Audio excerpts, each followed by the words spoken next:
आप सभी को नमस्कार। यूपी पुलिस कांस्टेबल के प्रीवियस ईयर क्वेश्चन पेपर की सीरीज में आज हम यूपी पुलिस कांस्टेबल भर्ती 2017 का जो 25 अक्टूबर 2018 को री एग्जाम हुआ था, उस प्रश्न पत्र में टोटल है मैथ के 19 प्रश्न आए थे, जिसमें 9 प्रश्नों को हम इससे पहले वाली वीडियो में सॉल्व कर चुके हैं। तो अगर इससे पहले वाली जो 9 प्रश्नों की वीडियो है आपने नहीं देखी है, तो वीडियो के डिस्क्रिप्शन में उसका लिंक दे रखा है, वहां जाके आप देख सकते हो। बचे हुए 10 प्रश्न हैं, आज हम इस वीडियो में सॉल्व करेंगे। तो चलिए देखते हैं। प्रश्न नंबर है 10। प्रश्न नंबर 10 है, एक जहाज किनारे पर, सीधा है कि एक जहाज है जो किनारे से है 20 किलोमीटर की दूरी पर और उसमें एक छेद हो जाता है। जैसे मैंने माना कि एक जहाज है, इस जगह है जहाज, और यहां पर क्या है और इस तरफ है किनारा है, इस तरफ जा रहा है, इस तरफ ये किनारा है यहां पर, और इसमें छेद हो जाता है और ये इसकी जो दूरी है वो है 20 किलोमीटर की। किनारे से जो दूरी है वो 20 किलोमीटर की दूरी है और इसमें छेद हो जाता है, और इसमें है जो अब छेद से उसके अंदर पानी जाने लगा, और पानी जाने लगा तो इसके पास जो है 23 मिनट है, यानी 23 मिनट के अंदर है जहाज में फुल पानी भर जाएगा और वो डूब जाएगा।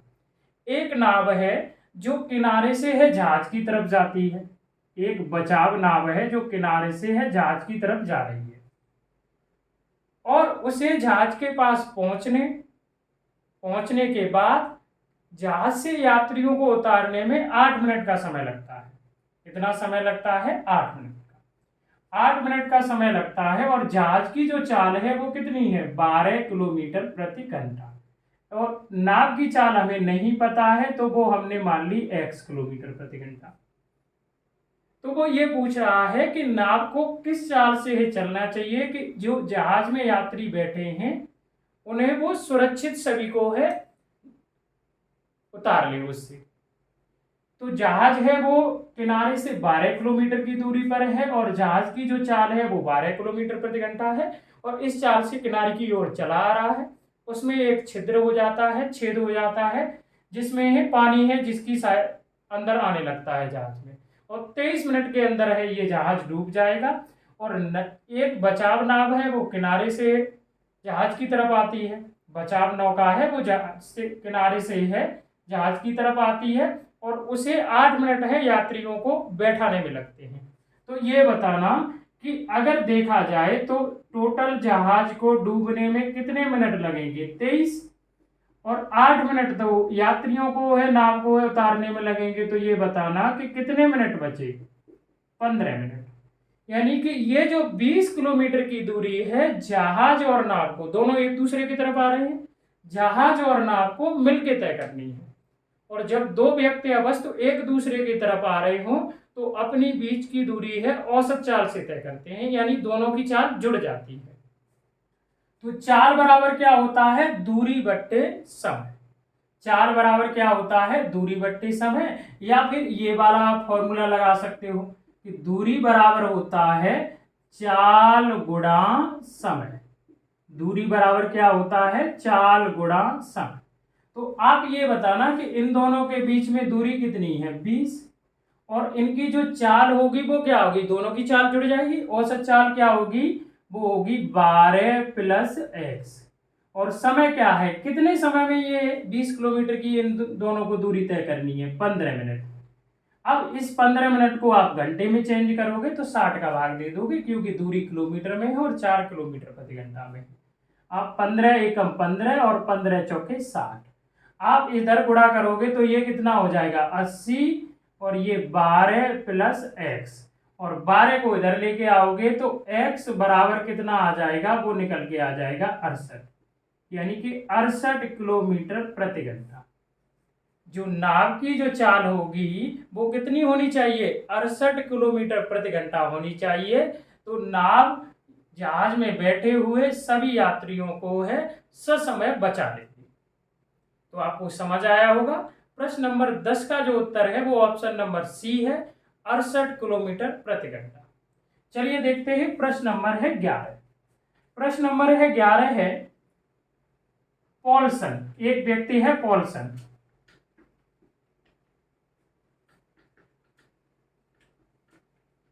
एक व्यक्ति है पॉल्सन है। पॉल्सन आमतौर पर 8:15 पर अपने घर से निकलता है और समय पर कार्यालय पहुंचने के लिए एक निश्चित गति से यात्रा करता है। एक दिन उसने अपनी सामान्य गति के 3/5 की यात्रा की, गति से यात्रा की, इसलिए वो 15 मिनट देरी से पहुंचा।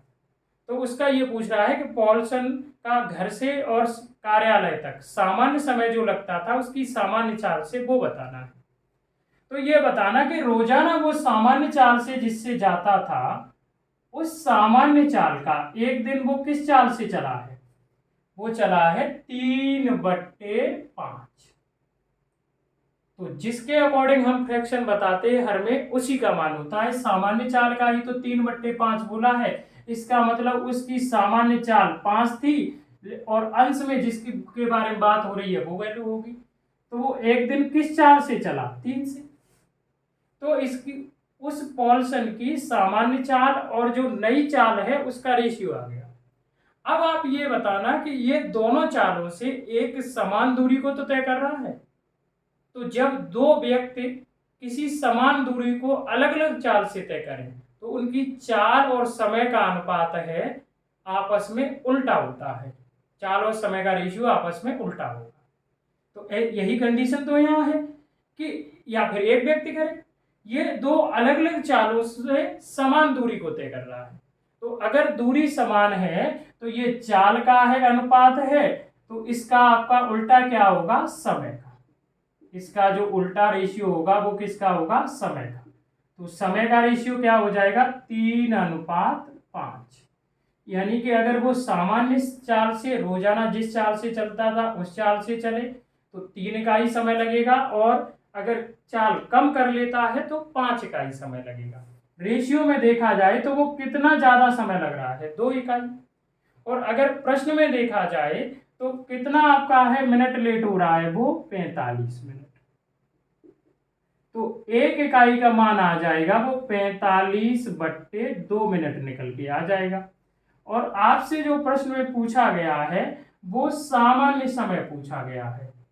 सामान्य समय, सामान्य समय आपका क्या है पहुंचने का, और वो सामान्य समय क्या है, 3 इकाई।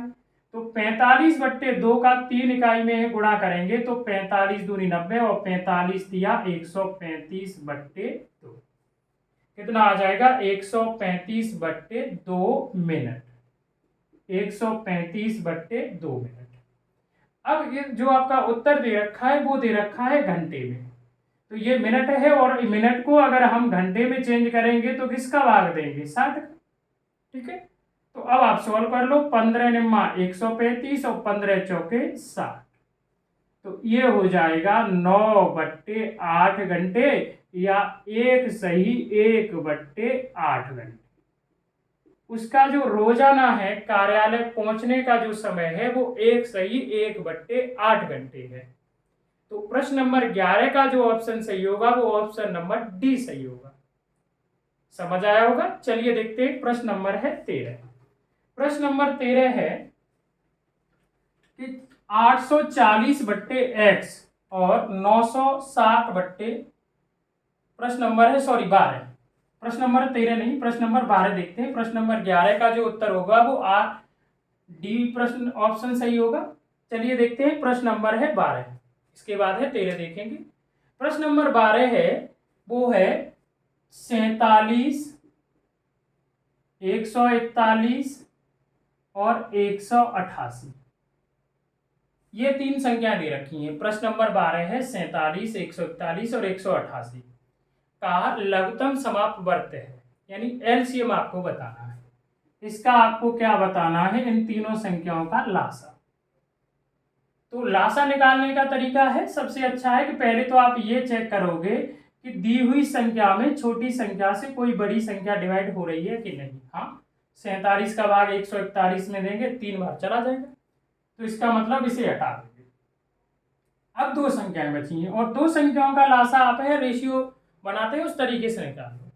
अगर मैं डिवाइड करूं तो अब इनको आप डिवाइड करोगे, जैसे 47 से इसे डिवाइड करोगे 3 बार डिवाइड हो जाएगा, और 47 से 188 को डिवाइड करोगे 4 बार डिवाइड हो जाएगा।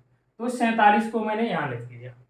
जिस भी समान संख्या से फिर दोनों संख्याओं को डिवाइड करोगे और डिवाइड होने पर वो संख्या आप यहाँ लिख लोगे। अब ये बताना कि 3 और 4 किसी समान संख्या से डिवाइड हो जाएंगे, नहीं होंगे। तो अब आप क्या करोगे कि 3 को भी हम लिख लेंगे और 4 को भी लिख लेंगे। फिर अगर डिवाइड नहीं होंगे तो बचे हुए हैं दोनों आपका है, जो भी फैक्टर होंगे उन्हें लिख लेंगे, और इन सभी का आप गुणा करोगे तो 4 तिया 12 और 12 सत्ते 84, हासिल 8 और 12 चौके 48 और 8 कितना हो जाएगा 56। तो इन तीनों संख्याओं का जो लासा होगा वो 564 होगा।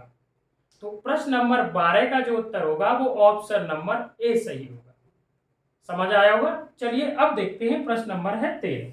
प्रश्न नंबर 13 है 840 बट्टे है x और 960 बट्टे है x, दोनों धनात्मक पूर्णांक है। दोनों क्या है? धनात्मक पूर्णांक। उसने ये कहा है कि 840 बट्टे x और 960 बट्टे है x, दोनों क्या है? एक धनात्मक पूर्णांक है, और इसलिए x भी है। x भी क्या है? एक धनात्मक पूर्णांक है। x का अधिकतम संभव मान क्या है? उसने ये कहा है कि x एक धनात्मक पूर्णांक है, और वो यहाँ x का मान रखने पर इन्हें जो सॉल्व करने के बाद नंबर आते हैं वो भी पूर्णांक आते हैं, मतलब फ्रैक्शन नहीं आती, एक इंटीजर आके निकल के आते हैं। तो ये प्रश्न ऑप्शन से बेस्ट सही होगा। चलिए हम देखते हैं option number A. Option number A है 140। अगर x का मान 140 है तो अगर यहाँ 140 रखोगे तो 0 से 0 कैंसिल, और 14 आपका है का भाग देंगे, 14 पंजे 70 और 14 छक्के 84। लेकिन 140 यहाँ रखेंगे, 196 तो डिवाइड नहीं होगा, फ्रैक्शन बन जाएगी, तो पूर्णांक तो नहीं आया, तो x का मान है 140 नहीं होगा। अब ऑप्शन नंबर बी है। ऑप्शन नंबर जो बी है वो 210 है। 210 का भाग अगर इसमें देंगे, 0 से 0 कैंसिल, 21 चौके 84, लेकिन ये नहीं डिवाइड होगा 210, तो x का मान 210 भी नहीं होगा। अब देखो option number C. Option number C है वो कितना है? 120। तो x का मान अगर 120 है तो यहां रखो, आप है सॉल्व करना, 12 सत्ते 84। देखो इसका उत्तर कितना आया? 7। और यहां आप रखना 120 और 960 में भाग देना x का मान, तो 12 अट्ठे 96। इसका मतलब ये है कि दोनों क्या आए? इंटीजर आए निकल के। x का मान यहाँ रखा 120, तो ये 7 इसका मान आया और इसका 8 निकल के आया। तो उसने यही तो प्रश्न में कहा है कि x का मान है वो एक पूर्णांक संख्या है और ये भी पूर्णांक है, तो इसका मतलब x का मान यहाँ रखने पर एक इंटीजर्स निकल के आने चाहिए, फ्रैक्शन नहीं आनी चाहिए। तो प्रश्न नंबर है जो 13 का उत्तर सही होगा वो ऑप्शन नंबर सी होगा, x का मान 120 होगा। अब आगे आपको चेक करने की आवश्यकता है। समझ आया होगा। चलिए देखते हैं प्रश्न नंबर है 14। प्रश्न नंबर 14 है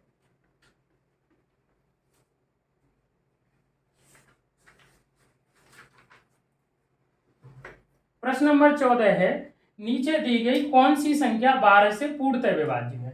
तो पहला ऑप्शन है 14,744।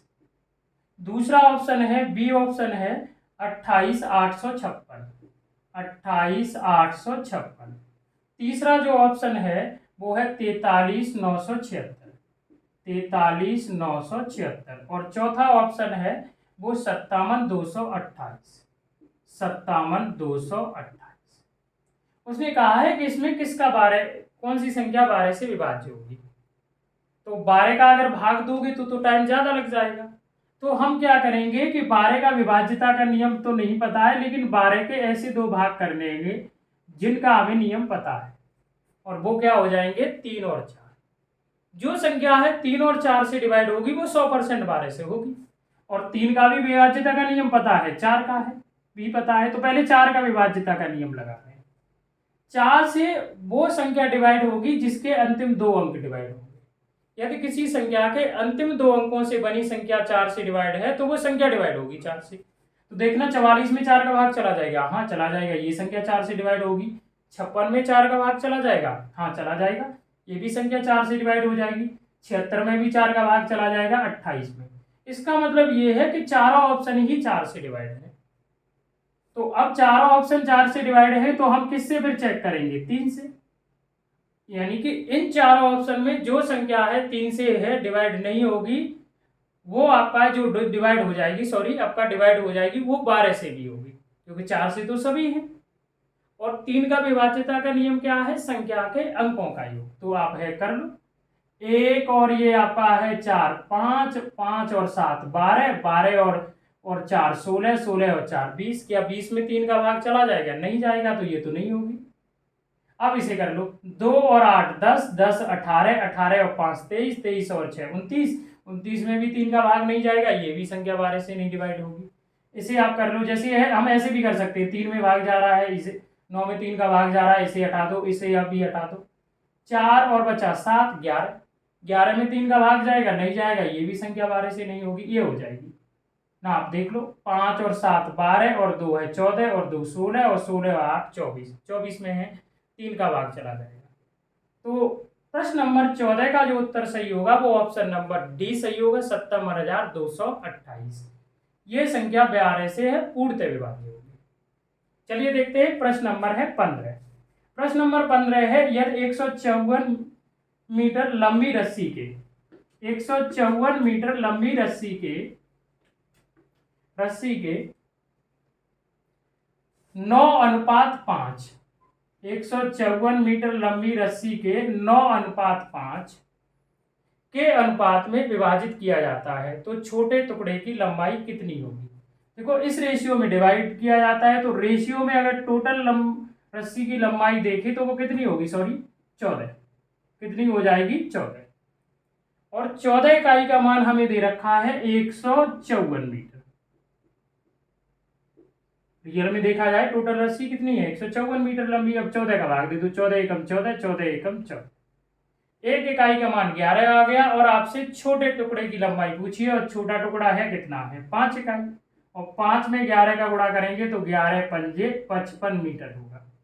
तो प्रश्न नंबर है 15 का जो उत्तर होगा वो ऑप्शन नंबर बी सही होगा, 55 मीटर। अगर बड़े टुकड़े की लंबाई पूछता तो 11 का गुणा 9 में कर देते, 99 निकल के आ जाता। अच्छे से समझ आया होगा। चलिए देखते हैं प्रश्न नंबर है 16।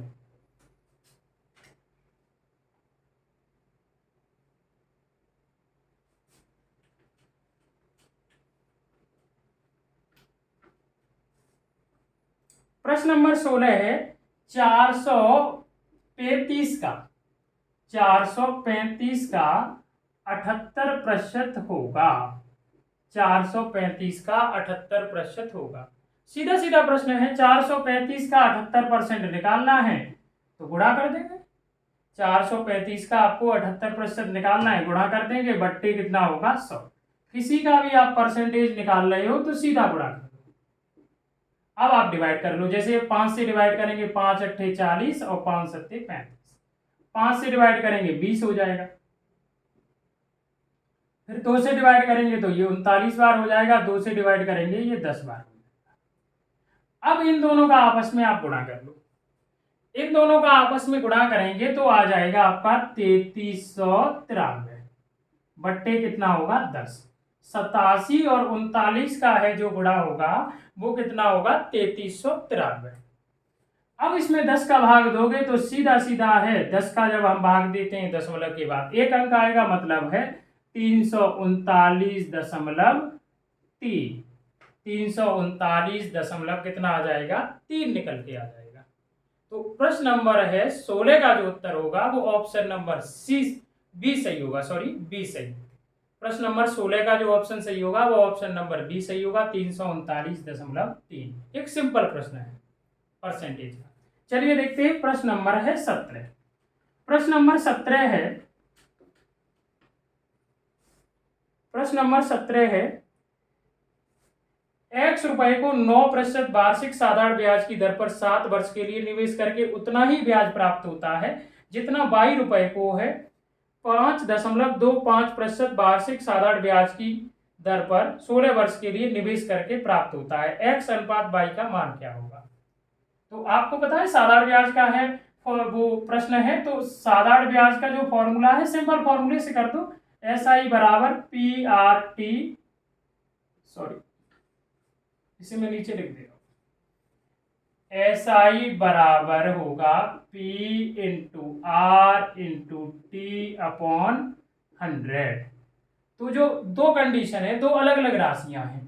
तो पहली राशि का हम ब्याज निकालेंगे। पहली राशि x रुपए है और कितने प्रतिशत दर पर है ब्याज पर दी गई है, 9% दर पर दी गई है। और कितने समय के लिए दी गई है, 9% पर दी गई है। और कितने समय के लिए दी गई है, वो दी गई है 7 वर्ष के लिए 3200।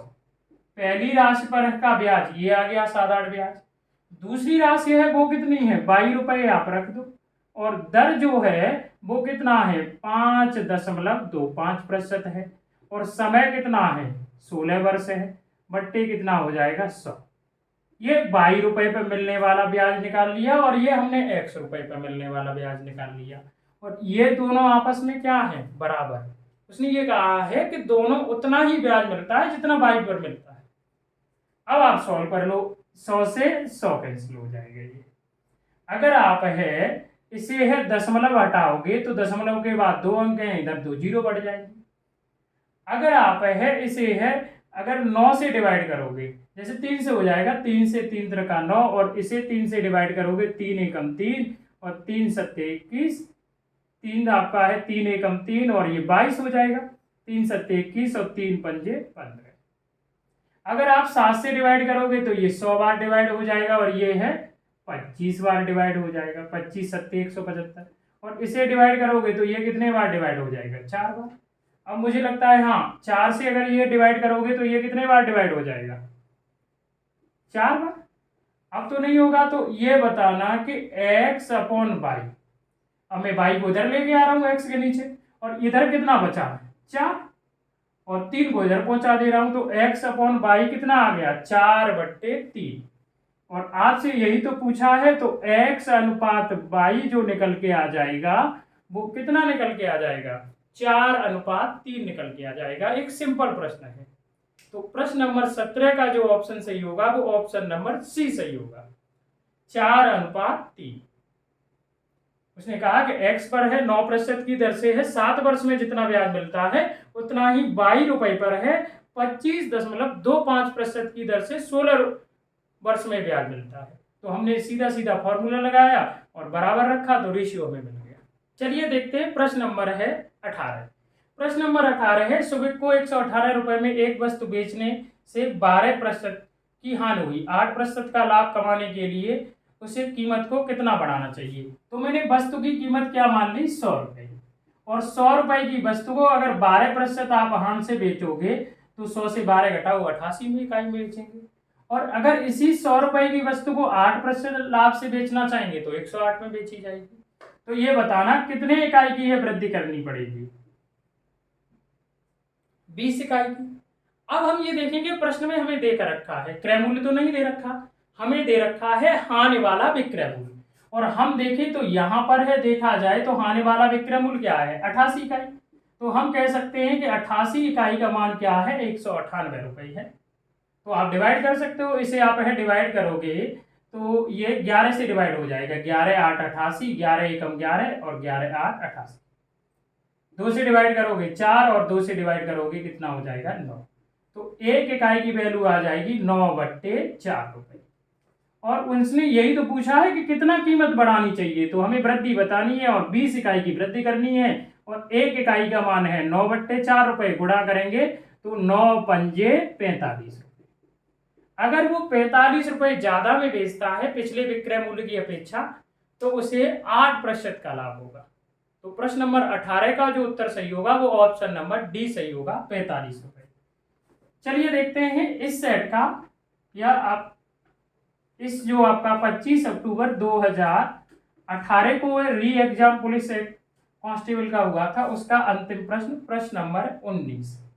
प्रश्न नंबर 19 है, एक खिलौने का रियायती मूल्य 1470 रुपए था। रियायती मूल्य का मतलब है छूट देने के बाद जो कीमत आई है, विक्रय मूल्य। एक खिलौने का विक्रय मूल्य 1470 रुपए दे रखा है और छूट परसेंट कितनी दे रखी है, 16%। 16% का फ्रैक्शन बनाएंगे तो आप 4/25 आ जाएगा। तो उसने ये पूछा है कि खिलौने का अंकित मूल्य कितना होगा। तो जब भी आप छूट परसेंट का फ्रैक्शन बनाते हो तो हर में अंकित मूल्य होता है और अंश में होती है छूट, जो रेशियो ये बनता है। कहीं भी किसी भी चैप्टर आप छूट परसेंट का फ्रैक्शन बनाओगे तो हर में अंकित मूल्य होगा, अंश में छूट होगी। और किसी भी प्रतिशत भिन्न को सरल भिन्न में कैसे चेंज करते हैं, 100 का भाग देते हैं। तो मैंने 100 का भाग दिया। तो अब 25 रुपए अंकित मूल्य वाली वस्तु 4 रुपए छूट से बेची जाएगी, तो कितने में बेची जाएगी, 21 में। रेशियो में देखा जाए तो 21 रुपए है, प्रश्न में देखा जाए तो विक्रय मूल्य कितना है, 1470। 1470 है तो 21 का भाग देंगे तो ये एक इकाई का मान कितना निकल के आ जाएगा, 70 रुपए। 21 सत्ते है कितना हो जाएगा, 147। एक इकाई का मान 70 रुपए आ जाएगा। आपसे अंकित मूल्य पूछा है और अंकित मूल्य है कितना इकाई, 25, और 25 में 70 का गुणा करेंगे, 25 सत्ते 175, यानी कि 750 रुपए। खिलौने का अंकित मूल्य होगा वो 1750 रुपए हो जाएगा। खिलौने का जो आपका है अंकित मूल्य होगा वो कितना होगा, 1750 रुपए, 25 सत्ते 175। तो प्रश्न नंबर 19 का जो ऑप्शन सही होगा वो ऑप्शन नंबर बी सही होगा, 1750। आपको अच्छे से समझ में आए होंगे सारे प्रश्न। चलिए मिलते हैं अगली वीडियो में, धन्यवाद।